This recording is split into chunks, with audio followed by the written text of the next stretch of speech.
இந்த வருஷம் 2026 இல்லைன்னு சொன்னா நம்புவீங்களா? திடீர்னு எல்லாமே 100 வருஷத்துக்கு முன்னாடி போகும். நம்மை நோக்கி வரப்போகும் இருண்ட காலம். அமெரிக்க ஜனாதிபதி ட்ரம்ப் ஈரானை சிதைத்து விட்டோம் என மார்த்தட்டி கொண்டிருக்க, போர்க்களத்தில் நடக்கும் உண்மை நிலவரங்கள் வெள்ளை மாளிகையின் முகத்திரையை கிழித்துள்ளன. அமெரிக்காவோடு எந்த பேச்சுவார்த்தையும் நடக்கவில்லை. ட்ரம்ப் ஒரு பொய்யர். ட்ரம்பை இஸ்ரேல் தான் இயக்குகிறது என ஈரான் அடுக்கடுக்கான குற்றம் சாட்டி வருகிறது. இருப்பினும் ஈரானின் அடித்தளத்தையே உலுக்கும் விதமாக தாக்குதல் நடத்துவோம் என டொனால்டு ட்ரம்ப் கொக்கரித்து வருகிறார். ஆனால் அமெரிக்கா ஈரானின் உட்கட்டமைப்புகளை தாக்கினால் பதிலுக்கு வளைகுடாவில் உள்ள மேற்கத்திய நாடுகளின் எண்ணெய் மற்றும் எரிவாயு நிலையங்களை மட்டும் இல்லாமல் எதிரி சொத்துக்கள் எல்லாவற்றையும் கண்மூடித்தனமாக ஈரான் தரைமட்டமாக்கும். இது நடந்தால் 1929 ஏற்பட்ட உலக பொருளாதார சரிவை விட மிக கொடூரமான ஒரு வீழ்ச்சியை உலகிற்கு தரும். 1929 ஆண்டு என்ன நடந்தது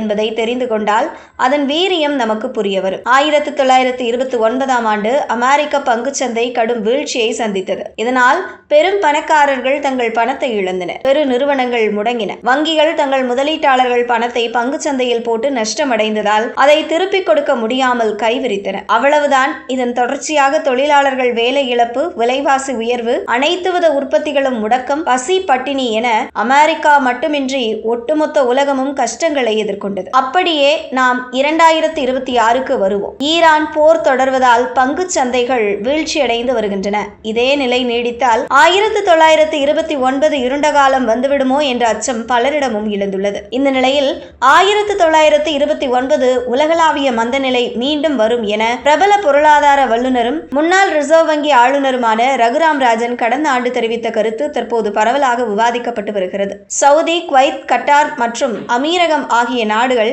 நடுநிலை வகிப்பதாக நடிக்க முடியாது. ஈரான் மீது தாக்குதல் நடத்த இடம் கொடுக்கும் அரபு நாடுகள் மிகப்பெரிய இழப்பை சந்திக்க வேண்டியிருக்கும். யுரேனியம் மற்றும் கார்க் தீவை கைப்பற்ற அமெரிக்கா போடும் தரைவழி போர் திட்டம் முற்று முழுதாக தோல்வியடையும் என சர்வதேச அரசியல் நிபுணர்கள் தெரிவிக்கின்றனர். ஈரான் மீதான தாக்குதலுக்கு பதிலடியாக ஈராக், ஏமன், ஹவுதிகள் மற்றும் ஹிஸ்புல்லா ஆகிய அமைப்புகள் ஒன்றிணைந்து வளைகுடாவின் ஒட்டுமொத்த வர்த்தகத்தையும் முடக்கினால் உலகம் நெருக்கடிக்கு உள்ளாகும் என்பதை யாராலும் மறுக்க முடியாது.